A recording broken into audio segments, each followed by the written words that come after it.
73% का एक है ही नहीं। सर ये आप लोग हलवा खा रहे हो और बाकी देश को हलवा मिल ही नहीं रहा है। ठीक है सर, 20 अफसरों ने बजट को तैयार किया, हमने पता लगाया है। 20 अफसर, शांत हो जाइए प्लीज सर। 20 अफसरों ने, उनके नाम मेरे पास है, अगर आप नाम चाहते मैं दे दूंगा। 20 अफसरों ने हिंदुस्तान का बजट तैयार किया है। मतलब हिंदुस्तान का जो हलवा है 20 लोगों ने बांटने का काम किया है। अब स्पीकर सर, उन 20 लोगों में से 90% लोगों में से 90% लोगों में से सिर्फ 2 हैं, एक माइनॉरिटी और एक ओबीसी। और इस फोटो में एक भी नहीं है। मतलब फोटो में आपने पीछे कर दिया, वो भी पीछे चल गया। फोटो में तो आने नहीं दिया आपने, कोई नहीं आ सकता। और मैं चाहता था कि बजट में जाति जनगणना की बात उठे, जो पूरा देश चाहता है। 90% हिंदुस्तान जाति, 95% जाति जनगणना चाहता है। कौन चाहते हैं? दलित चाहते हैं, आदिवासी चाहते हैं, पिछड़ा वर्ग चाहता है, गरीब जनरल कास्ट के लोग चाहते हैं, माइनॉरिटी चाहते हैं, सब चाहते हैं। क्योंकि सब लोगों को यह पता लगाना है कि हमारी भागीदारी कितनी है, हमारी हिस्सेदारी कितनी है। मगर सर मैं देख रहा हूं सर, सरकार हलवा बांटती जाती है और बांटता कौन है? वही 2-3% लोग। और बंटता किसको है? वही 2-3% लोग।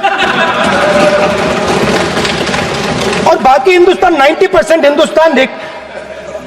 फाइनेंस मिनिस्टर मुस्कुरा रही है। कमाल की बात है। ये हंसने की चीज नहीं है मैडम, ये हंसने की बात नहीं है। ये जाति जनगणना है, ये जाति जनगणना है। इससे देश बदल जाएगा। नमस्कार साथियों, मैं आपका दोस्त अशफाक अहमद और आप देख रहे हैं देशभक्त चैनल। अगर कोई देश में 85% लोग जो है वो उनकी अगर रिप्रेजेंटेशन देखा जाए तो वो कहीं नहीं दिखेगा आपको। ना नौकरियों में दिखेगा, ना पैसों में दिखेगा, ना कोई पावर में दिखेगा, और वो पिछड़े के पिछड़े, पीढ़ी दर पीढ़ी। तो इसको आप क्या बोलें? वो क्या मतलब ऐसा है क्या कि उनके पास में टैलेंट नहीं, वो बुद्धू लोग हैं? ये बात तो नहीं है ना। क्योंकि लोग जो पैदा होते हैं सबको भगवान ने समान बुद्धि दिया है, समान टैलेंट दिया है। लेकिन ऐसा क्यों है कि पीढ़ी दर पीढ़ी कुछ लोग जो होते हैं तो उनके पास में देखिए तो वो एकदम आगे जाएंगे। बाप कहीं पे बहुत बड़ा अधिकारी है तो बेटा उसे ही बड़ा अधिकारी बनेगा, उनका परिवार जो है और ज्यादा फले फूलेगा। और दूसरी तरफ देखिए तो पीढ़ी दर पीढ़ी एक ही स्थिति है कि बाप गरीब है, कुछ पढ़ा लिखा नहीं है, बेटा का भी वही हालत है, और ये चलता जाता है। तो ऐसा थोड़ी है कि जो गरीब है उसके पास टैलेंट नहीं है या मेहनत नहीं करता है। अब बताइए कि अडानी कौन सा मेहनत करता है कि डेली जो है 1600 करोड़ रुपए कमाता है? कौन सा टैलेंट है अडानी के पास में कि वो 1600 रुपए डेली कमा रहे हैं? और दूसरी तरफ रात दिन खटता रहता है कोई गरीब आदमी, रिक्शा चलाता है, मोची के काम करता है या डिलीवरी के काम करता है, रात दिन काम करता है। अब कितना कमा पाता है? तो ना मेहनत की कमी है, ना टैलेंट की कमी है, फिर भी वो गरीब के गरीब रहता है। तो क्या वजह है? तो सबसे बड़ी वजह है कि जो व्यवस्था, वर्ण व्यवस्था, और वो हमारे देश में है, यह हकीकत है और आज भी है। तो वर्ण व्यवस्था के हिसाब से जो सवर्ण है और उसका आप देखिएगा तो वो पीढ़ी दर पीढ़ी एकदम अच्छे खाते पीते परिवार में लोग रहेंगे। बेटे बाप कुछ बड़ा आदमी है तो बेटा भी बड़ा आदमी निकलेगा, एकदम मतलब गारंटी। और वजह क्या है कि उसके पास में सुविधा है। पहली बात तो सबसे पहले सुविधा। अब पैसा वाला आदमी है तो बेटे को अच्छा पढ़ाई करवाएगा और उसके बाद में फिर बेटा अच्छी नौकरी पाएगा या अच्छा काम करेगा, अच्छा नेता बनेगा, और ये उसका फिर बेटा होगा, उसका भी ऐसे ही रहेगा। ये चलता जाता है। तो वजह यह है कि जो देश में वन व्यवस्था है उसके हिसाब से ही मनोवृत्ति और हर सोशल मतलब कि अगर देख लीजिए कि सोशल लेवल पर वो पिछड़े मतलब कि रहेंगे और उनको अधिकार उनके हक छीने जाते हैं हर तरीके से। तो पहले ही वो पिछड़ा हुआ है, कोई शूद्र में परिवार में पैदा हुआ तो वो उसका मतलब कि माथे पे ही लिख दिया गया है कि ये तो बस छोटा मोटा काम करेगा, कितना भी मेहनत कर ले और उसकी जिंदगी ऐसी ही रहेगी। तो ये बदलना चाहिए। इसको बदलने के लिए क्या मैकेनिज्म था? तो जब आजादी हुई तो आजादी के पहले से ही ये था कि देश जब बनेगा तो उसमें सबको समान हक, समान अधिकार, समान अवसर ये मिलना चाहिए। तो इसीलिए रिजर्वेशन की व्यवस्था की गई। तो उस वक्त SC ST के लिए की गई, बाकी लोग के लिए नहीं की गई। तो रिजर्वेशन की वजह से सरकारी नौकरी में जो SC ST लोग थे तो उनको नौकरियां मिलती गई कि उनका जो पढ़ाई में कम नंबर था लेकिन फिर भी वो इंजीनियरिंग कॉलेज, मेडिकल कॉलेज और दूसरे कॉलेज में उनको पहली बात तो जगह मिल जाती थी। और उसके बाद जब पास करके आते थे तो नौकरियों में भी रिजर्वेशन था तो नौकरी में भी उनको मिल जाता। वरना ये जो लोग थे तो ना पढ़ लिख पाते ना नौकरी कर पाते।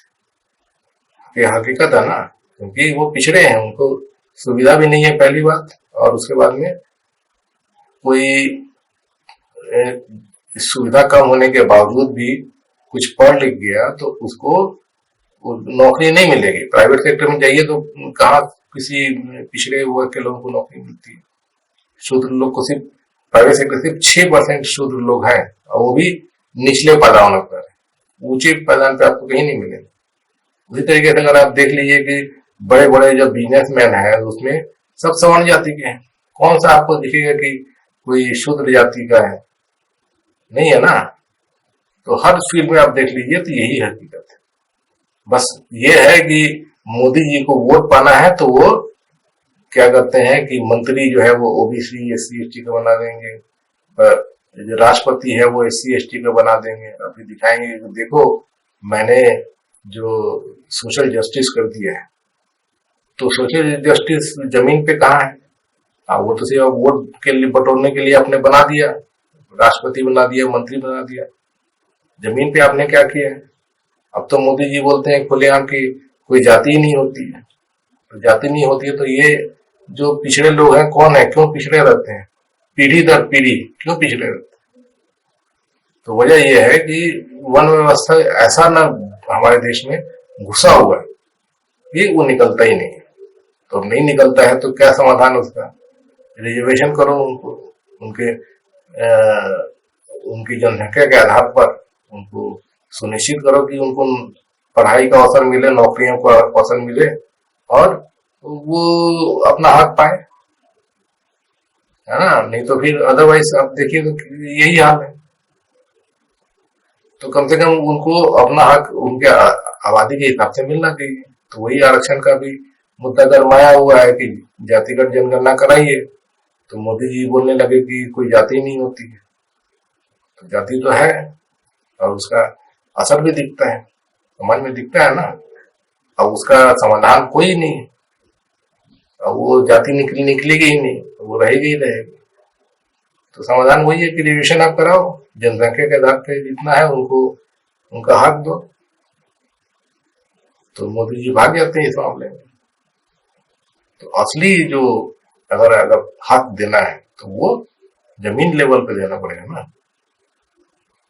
तो ये सिर्फ दिखाने के लिए मंत्री बना दिया तो ये बना दिया, वो तो आप वोट के लिए कर रहे हो। वोट के अलावा और कोई मंशा है मोदी जी का? यही दिक्कत है। राहुल गांधी इसके मामले में, इस बारे में जबरदस्त तरीके से आवाज उठाते रहते हैं, संसद से लेके सड़क तक। और इसका समाधान जो है वो आप कोई भी देश में अगर कोई देखेगा तो क्या समझेगा कि राहुल गांधी, कांग्रेस पार्टी जो है और जो विपक्षी दल जो है, तो वो सब एक मामले में एक समान विचारधारा है और वो सही सोचते हैं। तो शूद्रों के लिए, पिछड़ों के लिए, SC ST माइनॉरिटी के लिए अगर कोई सोच रहा है तो विपक्षी दल सोच रहे हैं, मोदी जी नहीं सोच रहे हैं। क्योंकि जो RSS संघ परिवार है तो ये मनोवादी विचारधारा वाला है, ये कभी हक नहीं देगा। ये जो पिछड़ों का हक, शूद्रों का हक जो है वो कांग्रेस ही दे सकती है और जो विपक्षी दल है वो दे सकती है।